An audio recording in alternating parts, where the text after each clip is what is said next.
আবার বলা হচ্ছে আমাদের নাকি অভিজ্ঞতাও নেই। আমাদের আমিরে জামাত বলেছেন, ইয়েস, আমাদের অভিজ্ঞতার একটু ঘাটতি আছে। আমাদের অভিজ্ঞতা একেবারেই নাই। সেটা হলো চাঁদাবাজিতে আমাদের অভিজ্ঞতা নাই, সিন্ডিকেটে আমাদের অভিজ্ঞতা নাই, নিজ দলের মধ্যে লোকদের খুনাখুনি করে নিজ ভাইকে হত্যা করার অভিজ্ঞতা নাই। নামাজ চলতেছে এই অবস্থার অপেক্ষা না করে নামাজরত অবস্থায় যেই দল তার কর্মীকে হত্যা করে সেই দল বাংলাদেশে নির্বাচন করে বিজয়ী দূরের কথা রাজনীতি করার অধিকার থাকতে পারে না।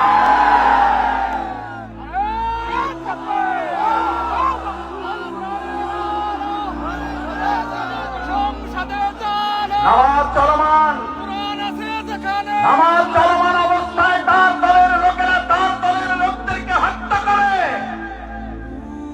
আমি তাদের বিবেকের কাছে জানতে চাই, নামাজরত অবস্থায় আপনার দলের আপনার কর্মী আপনার কাছে নিরাপদ নয়, আপনার কাছে বাংলাদেশের কোন আরেকজন মানুষ নিরাপদ হতে পারে।